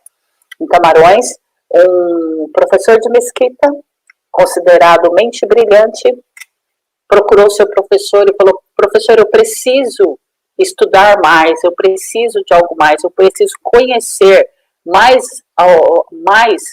E ele disse assim: você tem uma mente muito brilhante, você já estudou todo o Alcorão, eu não tenho mais o que te ensinar, mas eu posso te dar um outro livro que vai te ensinar coisas superiores ao Alcorão. Mas é um conhecimento muito profundo e especial. Eu espero que você faça bom proveito desse livro, mas você tem que manter isso em total sigilo. O professor, chamado de mente brilhante, aceitou a orientação do seu mestre, receber um livro superior ao Alcorão, manter isso em sigilo e fazer bom uso desse novo livro. E, pasmem, acredite se quiser, aquele mestre da mesquita deu ao seu aluno, considerado mente brilhante, uma Bíblia. E nós estivemos com esse irmão, hoje ele é um pastor, um líder na igreja, e ele se converteu após receber do seu mestre da mesquita uma Bíblia. Glória a Deus. A grande comissão, ela continua. Mesmo no contexto de perseguição, nada vai parar a obra salvadora de Cristo Jesus e nada vai deter a mensagem da cruz. Também gostaria de compartilhar outro testemunho de Camarões. E um jovem que durante alguns anos ele tentou ler todos os livros que ele teve acesso. Todos os livros de religiões, todos que diziam: esse livro é dessa religião, esse livro é daquela. Ele lia todos. E ele disse que durante anos, lendo livros e livros, ele nunca encontrou algo que saciasse o vazio que havia na sua alma. Um dia, uma tia dele arriscou presenteá-lo com uma Bíblia. Ela falou assim: meu sobrinho, eu sei que você gosta de ler e que você já leu muitos livros. Eu tenho um livro especial para você, mas esse livro ele é proibido. Meu pai não pode saber, seu pai não pode saber, ninguém pode saber que eu tenho esse livro. Eu posso ser morta se descobrirem que eu tenho esse livro. E ela entregou para o seu sobrinho, vocês já sabem, uma Bíblia. Como ele havia lido muitos livros, para ele era praticamente uma rotina ler mais um livro. Só que quando leu esse livro, ele conheceu a verdade. Conhecereis a verdade vos libertará. Ele conheceu a verdade, conheceu a salvação, conheceu Cristo Jesus lendo a Bíblia. Nós conhecemos esse jovem, ele estava escondido em um seminário, onde ele vai passar um tempo estudando, porque ele pretende ser um pastor. Então agora ele é um seminarista se preparando para ser um obreiro. Nós precisamos da sua ajuda. Em meio a essa situação de pandemia, em meio a essa situação de quarentena, nós temos uma situação perigosa acontecendo. Por exemplo, eu vou dar um exemplo para os irmãos. Na Somália, cristãos foram acusados na Somália de serem os que proliferaram o vírus. É uma falsa acusação, mas soltaram esse boato que a pandemia que estava acontecendo, a culpa da pandemia eram os cristãos que haviam levado o vírus. Nós precisamos da sua ajuda, porque os cristãos estão sendo atacados. A pandemia está aí, a quarentena está aí, mas cristãos em países perseguidos, além de toda a situação de pandemia, continuam sendo perseguidos e estão sofrendo falsas acusações. A Portas Abertas começou levando Bíblias, a Portas Abertas continua levando Bíblias, mas nós também levamos o socorro emergencial. Nós estamos fazendo chegar até os nossos irmãos o alimento, o sustento. Nós recebemos alguns depoimentos de alguns irmãos que disseram que a igreja se tornou um referencial, que as pessoas que precisam de ajuda estão indo para a igreja, e principalmente a maior ajuda é de alimento. E alguns pastores compartilharam: nós já não temos mais alimentos para fornecer para os irmãos que chegam pedindo ajuda. Outros pastores compartilharam que eles estão racionando a comida que eles têm em casa, porque já não tem o suficiente para alimentar os seus próprios filhos. Então eles falaram: nos ajudem, porque nós estamos tendo escassez de alimento e na nossa própria casa nós já estamos racionando o alimento para podermos garantir um pouco mais de alimento para a família. Vou fazer um convite para vocês, vai aparecer, eu salvei no enunciado do vídeo o link. Eu vou mostrar aqui o link no slide, mas mostrando ele no slide, ele não é clicável. Então, os irmãos vão precisar, pode copiar, né? Ou depois pausar o vídeo, de alguma maneira, os irmãos preencherem esse link. Porque quando nós falamos da Portas Abertas, muitas pessoas se sentem profundamente tocadas. Eu amo o cristão perseguido, eu quero ajudar o cristão perseguido. Nesse momento de pandemia e de quarentena, nós precisamos muito da sua ajuda. Nesse momento de pandemia, de quarentena, nós precisamos que vocês colaborem, ajudem essa ação emergencial da Portas Abertas. Então, se você aproximar o seu celular do QR Code, você pode preencher um formulário e nos ajudar nos nossos projetos. Se você acessar esse link que aparece aí na tela, você também pode. Esse formulário ele tem uma dupla função. Ele pode tanto se cadastrar para receber a revista, como você pode, de alguma maneira, nos ajudar. A nossa proposta, o nosso convite, né, o nosso pedido é para que você se una à igreja perseguida. Os cristãos perseguidos estão lá, os cristãos perseguidos contam com a nossa ajuda, eles precisam da nossa ajuda. Quando você ajuda um cristão perseguido, você está fazendo chegar até ele a condição dele continuar pregando o evangelho.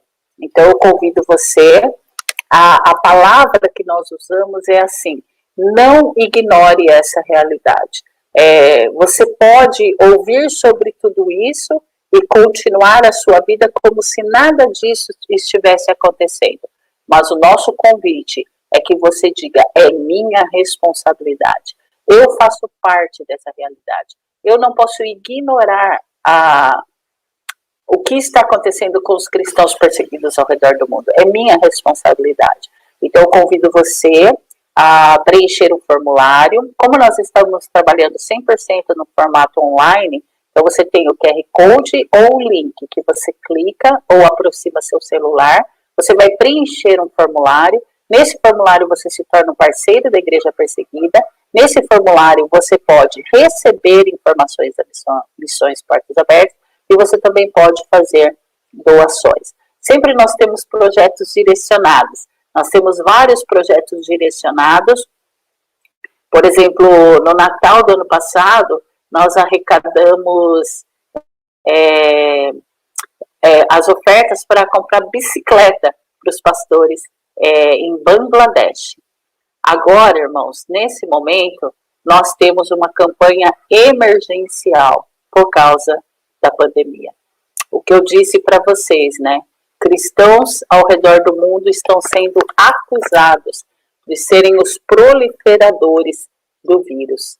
Vocês já imaginaram isso? Na Somália, né? Chegaram numa aldeia e disseram assim, foram vocês que trouxeram o vírus até aqui? Então, vocês vão ser punidos por ter trazido o vírus. E as aldeias estão sendo atacadas, os cristãos estão sendo punidos ou até mesmo mortos, né? Então, nesse momento, nós estamos numa campanha emergencial. Apoie os cristãos perseguidos em países afetados pelo Covid-19. Fica até difícil, né, a gente dizer qual país ainda não foi afetado, né? Nós precisamos cumprir esse chamado, esse versículo que Deus colocou para o irmão André, né? Esteja atento, fortaleça o que resta, que está a ponto de perecer. Nós precisamos ir até os nossos irmãos cristãos perseguidos e socorrê-los para que eles se mantenham vivos em meio a essa pandemia. Irmãos, em alguns países perseguidos, os cristãos não têm direito à assistência médica. Pelo fato de ser cristão, eles não têm direito a nenhum atendimento de saúde pública. Pelo fato de serem cristãos, eles não têm direito a medicamento. Pelo fato de serem cristãos, se eles chegarem num hospital para uma vaga de internação, eles são colocados no fim da fila. Se um cristão estiver sendo internado e chega outro, ele tem que voltar atrás e ceder a vaga. Os cristãos são privados de direitos básicos pelo fato de serem cristãos. Eles não têm liberdade de expressão religiosa, muitas vezes são expulsos de casa, igreja queimada, perde o trabalho e mesmo serviços básicos. Cristãos são obrigados a morar nas periferias, eles não têm direito ao luxo de morar no centro metropolitano. Irmãos, nunca mais, muito mais do que antes, orem pelos cristãos que estão na perseguição. Há uma dupla vulnerabilidade. Eles estão sendo massacrados pela perseguição e pela pandemia. Junte-se a nós. Não ignore essa situação. Não se comporte como se nada estivesse acontecendo. Os cristãos, essa é a palavra, irmãos, eles estão vivendo uma dupla vulnerabilidade. Os cristãos perseguidos ao redor do mundo estão vivendo uma dupla vulnerabilidade. Eles estão sendo perseguidos pelo fato de serem cristãos. E eles estão sendo maltratados, vamos assim dizer, pela pandemia. Muito obrigado por esse tempo que eu estive falando com os irmãos. Muito obrigado pela oportunidade de trazer mais uma vez à memória de vocês, os cristãos perseguidos. E eu convido os irmãos nesse momento, né?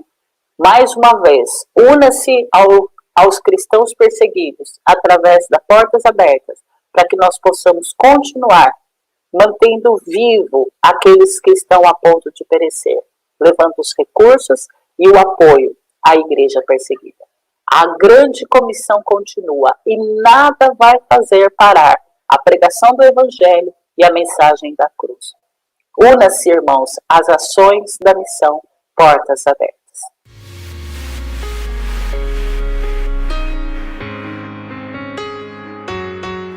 Glória a Deus, glória a Deus. Haja o que houver, aconteça o que acontecer, não há possibilidade da grande comissão acabar. Grande comissão sempre vai ser tempo. Aliás, temos que pregar a tempo e fora de tempo. Por quê? Porque foi uma ordenança do nosso Senhor Jesus Cristo, uma ordenança do nosso mestre, né? Nosso referencial, modelo, nosso Senhor. Então devemos cumprir e obedecer a ordem do nosso mestre. Para a grande comissão, não existe um dom, não existe uma ordem específica, não existe um chamado específico. É para todo aquele que crê.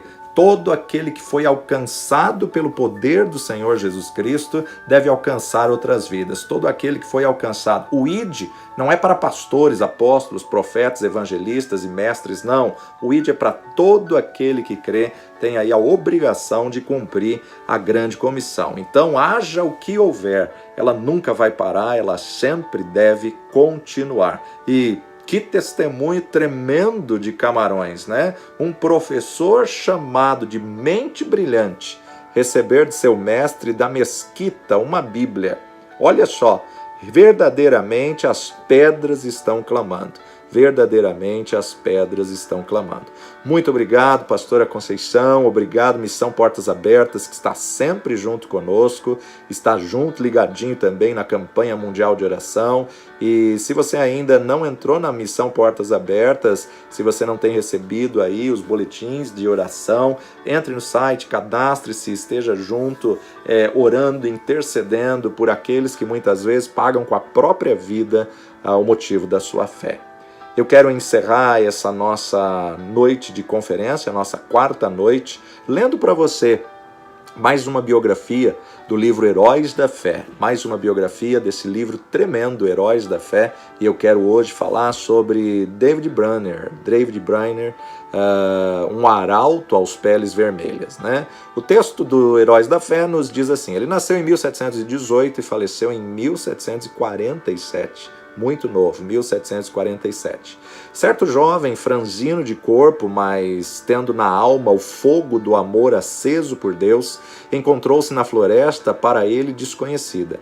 Era tarde e o sol já declinava até quase desaparecer no horizonte, quando o viajante, enfadado da longa viagem, avistou a fumaça das fogueiras dos índios peles vermelhas. Depois de apear e amarrar o seu cavalo, deitou-se no chão para passar a noite, agonizando em oração. Sem ele o saber, alguns dos silvícolas o haviam seguido silenciosamente como serpentes durante a tarde. Agora estacionavam atrás dos troncos das árvores para contemplar a cena misteriosa de um vulto de cara pálida, sozinho, prostrado no chão, clamando a Deus. Os guerreiros da vila resolveram matá-lo. Sem demora, pois, diziam, os brancos davam uma aguardente aos peles vermelhas, para, enquanto bêbados, levar-lhes as cestas e as peles de animais e roubar-lhes as terras. Mas depois de cercarem furtivamente o missionário que orava prostrado e ouvirem como clamava o grande Espírito, insistindo que lhe salvassem a alma, eles partiram tão secretamente como chegaram. No dia seguinte, o moço, não sabendo o que acontecera em redor, enquanto orava no ermo, foi recebido na vila de uma maneira ardendo na alma. Lê o capítulo 53 de Isaías. Enquanto pregava, Deus respondeu à sua oração da noite anterior e os silvícolas ouviram o sermão com lágrimas nos olhos. Esse cara pálida chamava-se David Brainerd. Nascido no dia 20 de abril de 1718, seu pai faleceu quando David tinha 9 anos de idade e sua mãe, filha de um pregador, faleceu quando ele tinha 14 anos de idade. Acerca de sua luta com Deus, no tempo da sua conversão, na idade de 20 anos, ele escreveu: designei um dia para jejuar e orar, e passei esse dia clamando quase incessantemente a Deus, pedindo misericórdia e que Ele abrisse meus olhos para a enormidade do pecado e o caminho para a vida em Cristo Jesus. Contudo, continuei a confiar nas boas obras. Então, uma noite andando na roça, foi-me dada uma visão da grandeza do meu pecado, parecendo-me que a terra se abrira por baixo dos meus pés para me sepultar e que a minha alma iria ao inferno antes de eu chegar em casa. Certo dia, estando longe do colégio, no campo, sozinho em oração, senti tanto gozo e doçura em Deus que, se eu devesse ficar neste mundo vil, queria permanecer contemplando a glória de Deus. Senti na alma um profundo amor ardente para com todos os homens e anelava que eles desfrutassem desse mesmo amor de Deus. No mês de agosto, depois, senti-me tão fraco e doente como resultado de aplicar-me demais aos estudos que o diretor do colégio me aconselhou a voltar para casa. Estava tão fraco que tive algumas hemorragias. Senti-me perto da morte, mas Deus renovou em mim o conhecimento e o gozo das coisas divinas. Anelava tanto a presença de Deus e ficar livre do pecado que, ao melhorar, preferia morrer a voltar ao colégio e a me afastar de Deus. Uma hora com Deus excede infinitamente todos os prazeres do mundo. De fato, depois de voltar ao colégio, Briner esfriou em espírito, mas o grande avivamento dessa época alcançou a cidade de New Haven, o colégio de Yale e o coração de David Briner. Ele tinha o costume de escrever diariamente uma relação dos acontecimentos mais importantes da sua vida passados durante o dia. É por esses diários escritos para si próprio e não para o mundo ler que sabemos da sua vida íntima de profunda comunhão com Deus. Os seguintes poucos trechos servem como amostras do que ele escreveu em muitas páginas do seu diário e descobrem algo da sua luta com Deus, enquanto estudava para o ministério.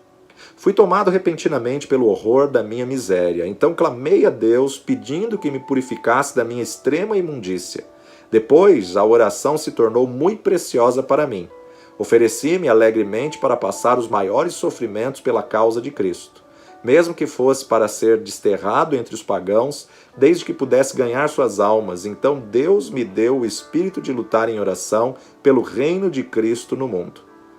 Retirei-me cedo de manhã para a floresta e foi-me concedido fervor em rogar pelo avanço do reino de Cristo no mundo. Ao meio-dia ainda combatia em oração a Deus e sentia o poder do divino amor na intercessão. Passei o dia em jejum e oração, implorando que Deus me preparasse para o ministério e me concedesse auxílio divino e direção, e que Ele me enviasse para a seara no dia que Ele me designasse. Pela manhã, senti poder na intercessão pelas almas imortais e pelo progresso do reino do querido Senhor e Salvador no mundo. À tarde, Deus estava comigo de verdade. Quão bendita a sua companhia! Ele me concedeu agonizar em oração até ficar com a roupa encharcada de suor, apesar de eu me achar na sombra e de soprar um vento fresco. Senti a minha alma grandemente extenuada pela condição do mundo e esforçava-me para arrebatar multidões de almas. Sentia-me mais dilatado pelos pecadores do que pelos filhos de Deus. Contudo, anelava gastar a minha vida clamando por ambos. Passei 2 horas agonizando pelas almas imortais. Apesar de ser ainda muito cedo, meu corpo estava molhado de suor. Se eu tivesse 1000 vidas, a minha alma as teria dado pelo gozo de estar com Cristo. Dediquei o dia para jejuar e orar, implorando a Deus que me dirigisse e me abençoasse na grande obra que tenho perante mim, a pregar o Evangelho. Ao anoitecer, o Senhor me visitou maravilhosamente na oração, senti a minha alma angustiada como nunca. Senti tanta agonia que me achava ensopado de suor. E Jesus suou sangue pelas pobres almas. Eu anelava mostrar mais e mais compaixão para com elas. Cheguei a saber que as autoridades esperam a oportunidade de me prender e encarcerar por ter pregado em New Haven. Fiquei mais sóbrio e abandonei toda a esperança de travar amizade com o mundo. Retirei-me para um lugar oculto na floresta e coloquei o caso perante Deus. Completados os seus estudos para o ministério, Briner escreveu: preguei o sermão de despedida ontem à noite. Hoje, pela manhã, orei em quase todos os lugares por onde andei. E depois de me despedir dos amigos, iniciei a viagem para o habitat dos índios.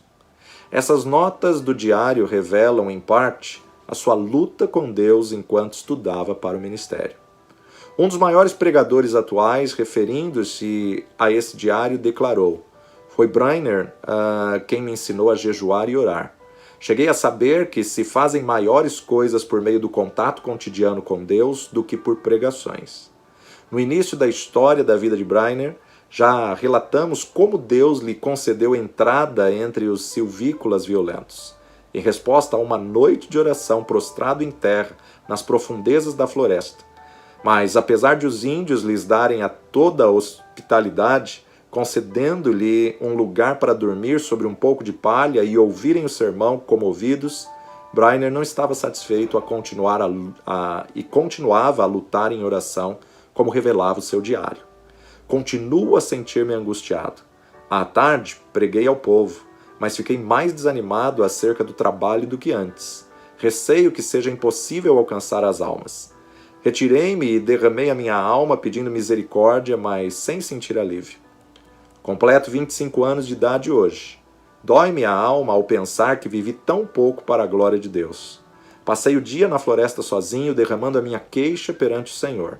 Cerca das 9 horas, saí para orar na mata. Depois do meio-dia, percebi que os índios estavam se preparando para uma festa e uma dança. Em oração, senti o poder de Deus e a minha alma extenuada como nunca antes na minha vida. Senti tanta agonia e insisti com tanta veemência que ao levantar-me só consegui andar com dificuldade. O suor corria-me pelo rosto e pelo corpo. Reconheci que os pobres índios se reuniam para adorar demônios e não a Deus. Esse foi o motivo de eu clamar a Deus que se apressasse em frustrar a reunião idólatra. Assim, passei a tarde orando incessantemente, pedindo auxílio divino para que eu não confiasse em mim mesmo. O que experimentei enquanto orava foi maravilhoso. Parecia-me que não havia nada de importância em mim, a não ser santidade de coração e vida, e o anelo pela conversão dos pagãos a Deus. Desapareceram todos os cuidados, receios e anelos, todos juntos pareciam-me de menor importância que o sopro do vento. Anelava que Deus adquirisse para si um nome entre os pagãos e lhe fizesse o meu apelo com a maior ousadia, insistindo em que ele reconhecesse que eu o preferia à minha maior alegria. De fato, não me importava onde ou como morava, nem da fadiga que tinha de suportar se pudesse ganhar almas para Cristo. Continuei assim toda a tarde e toda a noite. Assim, revestido, Briner, pela manhã, voltou da mata para enfrentar os índios, certo de que Deus estava com ele como estivera com Elias no Monte Carmelo. Ao insistir com os índios para que abandonassem a dança, eles, em vez de matá-lo, desistiram da orgia e ouviram a sua pregação de manhã e à tarde. Depois de sofrer como poucos sofrem, depois de se esforçar de noite e de dia, depois de passar horas inumeráveis em jejum e oração, depois de pregar a palavra a tempo e fora de tempo, por fim, abriram-se os céus e caiu fogo. Os seguintes excertos do seu diário descrevem algumas dessas experiências gloriosas. Passei a maior parte do dia em oração, pedindo que o Espírito fosse derramado sobre o meu povo. Orei e louvei com grande ousadia, sentindo grande peso pela salvação das preciosas almas. Discursei à multidão extemporaneamente sobre Isaías 53:10. Todavia, ao Senhor agradou moê-lo. Muitos dos ouvintes entre a multidão, de 3 a 4 mil, ficaram comovidos a ponto de haver um grande pranto, como o pranto de Hadadrimon. Mediante Zacarias, verso 12 e 11. Enquanto eu andava a cavalo, antes de chegar ao lugar para pregar, senti o meu espírito restaurado e a minha alma revestida com poder para clamar a Deus, quase sem cessar por muitos quilômetros a fio. De manhã, discursei aos índios onde nos hospedamos. Muitos ficaram comovidos e, ao falar-lhes acerca da salvação da sua alma, as lágrimas correram abundantemente e eles começaram a soluçar e a gemer. À tarde, voltei ao lugar onde lhes costumava pregar, eles ouviram com a maior atenção quase até o fim. Nem a 10ª parte dos ouvintes pôde conter-se de derramar lágrimas e clamar amargamente. Quanto mais eu falava do amor e compaixão de Deus ao enviar seu Filho para sofrer pelos pecados dos homens, tanto mais aumentava a angústia dos ouvintes. Foi para mim uma surpresa notar como seus corações pareciam traspassados pelo terno e comovente convite do Evangelho antes de eu proferir uma única palavra de terror. Preguei aos índios sobre Isaías 53, de 3 a 10. Muito poder acompanhava a palavra e houve grande convicção entre os ouvintes. Contudo, não tão geral como no dia anterior, mas a maioria ficou comovida e em grande angústia de alma. Alguns não podiam caminhar nem ficar em pé, caíam no chão como se tivessem o coração traspassado e clamavam sem cessar pedindo misericórdia. Os que vieram de lugares distantes foram levados logo à convicção pelo Espírito de Deus. À tarde, preguei sobre Lucas 15, de 16 a 23. Havia muita convicção visível entre os ouvintes enquanto eu discursava, mas ao falar particularmente depois, a alguns que se mostraram comovidos, o poder de Deus desceu sobre o auditório, como um vento veemente e impetuoso, e varreu tudo de uma maneira espetacular. Outra descrita: fiquei em pé, admirado da influência que se apoderou do auditório quase totalmente. Parecia mais que qualquer outra coisa a força irresistível de uma grande correnteza, um dilúvio crescente que derrubava e varria tudo que encontrava na sua frente. Quase todos oravam e clamavam pedindo misericórdia e muitos não podiam ficar em pé. A convicção que cada um sentiu foi tão grande que pareciam ignorar por completo os outros em redor, mas cada um continuava a orar por si mesmo. Lembrei-me de Zacarias 12, de 10 a 12, porque havia grande pranto como o pranto de Adad-rimon, parecendo que cada um pranteava à parte. Parecia-me um dia muito semelhante ao dia em que Deus mostrou seu poder a Josué, em Josué 10, 14. Porque era um dia diferente de qualquer dia que tinha presenciado antes. Um dia em que Deus fez muito para destruir o reino das trevas entre o povo. É difícil reconhecer a magnitude da obra de David Brainerd entre as diversas tribos de índios. Nas profundezas das florestas, ele não entendia os seus idiomas. Se lhes transmitia a mensagem de Deus ao coração, deveria achar alguém que pudesse servir como intérprete. Passava dias inteiros simplesmente orando para que viesse sobre ele o poder do Espírito Santo com tanto poder que esse povo não pudesse resistir à mensagem. Certa vez, teve que pregar por meio de um intérprete tão bêbado que quase não podia ficar em pé. Contudo, centenas de almas foram convertidas por esse sermão. Ele andava, às vezes, perdido de noite no ermo, apanhando chuva e atravessando montanhas e pântanos.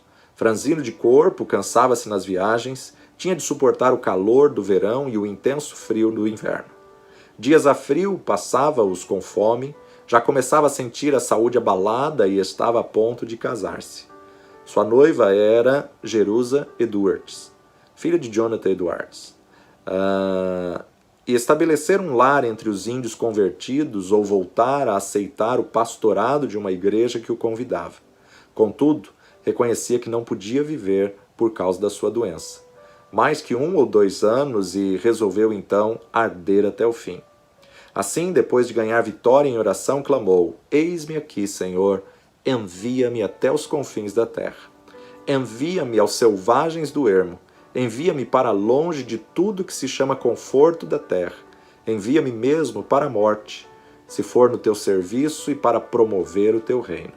Então acrescentou: Adeus, amigos, e confortos terrestres, mesmo os mais anelados de todos. Se o Senhor quiser, gastarei a minha vida até os últimos momentos, em cavernas e covas da terra, se isso servir para o progresso do reino de Cristo.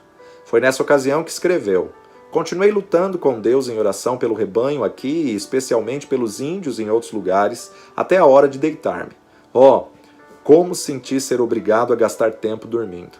Anelava ser uma chama de fogo, constantemente ardendo no serviço divino e edificando o reino de Deus até o último momento, o momento de morrer. Por fim, depois de 5 anos de viagens árduas no ermo, de aflições inumeráveis e de sofrer dores incessantes no corpo, David Brainerd, tuberculoso e com as forças físicas quase inteiramente esgotadas, conseguiu chegar à casa de Jonathan Edwards. O peregrino já completara sua carreira terrestre e esperava o carro de Deus para levá-lo à glória. Quando no seu leito de sofrimento viu alguém entrar no quarto com a Bíblia e exclamou: Oh, o querido livro! Breve hei de vê-lo aberto. Os seus mistérios me serão então desvendados. Minguando sua força física e aumentando sua percepção espiritual, falava com mais e mais dificuldade. Fui feito para a eternidade. Como anelo estar com Deus e prostrar-me perante Ele. Oh, que o Redentor pudesse ver o fruto do trabalho da sua alma e ficar satisfeito. Oh, vem, Senhor Jesus, vem depressa. Amém. E dormiu no Senhor. Depois desse acontecimento, a noiva de Brainerd, Jerusa Edwards, começou a murchar como uma flor e 4 meses depois também foi morar na Cidade Celeste. De um lado do seu túmulo está o David Brainerd, e do outro lado do túmulo está de seu pai, Jonathan Edwards. O desejo veemente da vida de David Brainerd era o de arder como uma chama por Deus até o último momento, como ele mesmo dizia, anelo ser uma chama de fogo, constantemente ardendo no serviço divino, até o último momento, no momento de falecer. Brainerd findou a sua carreira terrestre aos 29 anos de idade. Contudo, apesar de sua grandeza, sua grande fraqueza física, fez mais que a maioria dos homens fez em 70 anos de vida. Sua biografia, escrita por Jonathan Edwards e revisada por John Wesley, teve mais influência sobre a vida de A.J. Gordon do que qualquer outro livro, exceto a Bíblia. Guilherme Carey leu a história da sua obra e consagrou a sua vida ao serviço de Cristo, e nas trevas da Índia entregou assim o seu ministério. Roberto McCheyne leu seu diário e gastou a sua vida entre os judeus. Henrique Martin leu a sua biografia e se entregou a consumir-se dentro de um período de 6 anos e meio no serviço do seu mestre da Pérsia. O que David escreveu a seu irmão, o que David escreveu a seu irmão Israel Brainerd, é para nós um desafio à obra missionária. Digo agora, morrendo, não teria gasto a minha vida de outra forma, nem por tudo que há no mundo. Que possamos ser impactados pela biografia desses grandes heróis da fé, que possamos ser desafiados a ter um compromisso de oração, de jejum, de clamor, que possamos a cada dia viver para Cristo, viver uma vida no altar, como esses grandes homens fizeram. Vamos clamar nesse momento e assuma um compromisso com Deus na campanha mundial de oração e na rede global de intercessores, ao menos 30 minutos, gerando um avivamento nessa geração. Deus de poder e aliança, te louvamos pela vida do pastor Custódio, pela vida da irmã Vânia, pela vida dos seus filhos, ó Pai. Te agradecemos, ó Pai, por cada missionário ali entre os ribeirinhos de Afuá, de Bailique. Clamamos, ó Pai, pela MEAP, clamamos, ó Pai, pelas obras que tem coordenado, que tem feito, que o Senhor renove as forças, visite os missionários com poder, visite os missionários com sabedoria, guarda, Senhor, em nome de Jesus nós rogamos, ó Pai, guarda eles em Afuá, guarda eles, ó Pai, em Bailique, guarda eles nas embarcações, renova as forças da sabedoria e da estratégia nesse tempo, ó Pai. Nós clamamos pela família do pastor Custódio, ó Pai, e todos desse ministério, rogando pela Tua bênção.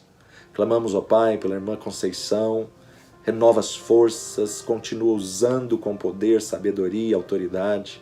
Rogamos por missões portas abertas, ó Pai. Te agradecemos porque o Senhor levantou irmão André com essa visão, ó Pai. Te agradecemos, ó Pai, por onde eles têm chego, por onde Tua palavra tem chegado.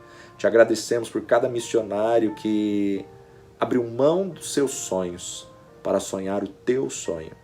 Renova cada missionário, usa cada missionário, protege, ó Pai. Desperta, Pai, ceifeiros para a Tua seara. Desperta, Pai, homens e mulheres que assumam um compromisso de oração, de gerar no Espírito um avivamento, de clamar incessantemente por esta geração. Sara nossa geração. Livra dessa praga, desse vírus, livra dessa peste, ó Pai. Aviva a Tua obra, derrama o Teu Espírito e capacita-nos, ó Pai, para a Tua honra, para a Tua glória. Fortalece a Tua igreja, porque as portas do inferno não prevalecerão contra ela. Guarda os Teus filhos e sustenta cada um. Sê conosco nessa nova semana que hoje se inicia e renova as forças e manifesta a Tua glória, o Teu poder, no nome precioso de Jesus. Amém e amém. Que o Senhor te abençoe e te guarde, que o Senhor faça resplandecer o seu rosto sobre ti, que o Senhor sobre ti levante o rosto e te dê a paz. Se você ainda não assistiu aos outros dias da nossa conferência Torre Online, assista lá, 1ª, 2ª, 3ª, 4ª noite, e amanhã continua. Amanhã continua, esperamos por você. E se Deus tem falado com você, compartilha, comente, divulgue, anuncie e propague a verdade do reino. Deus te abençoe e até a próxima.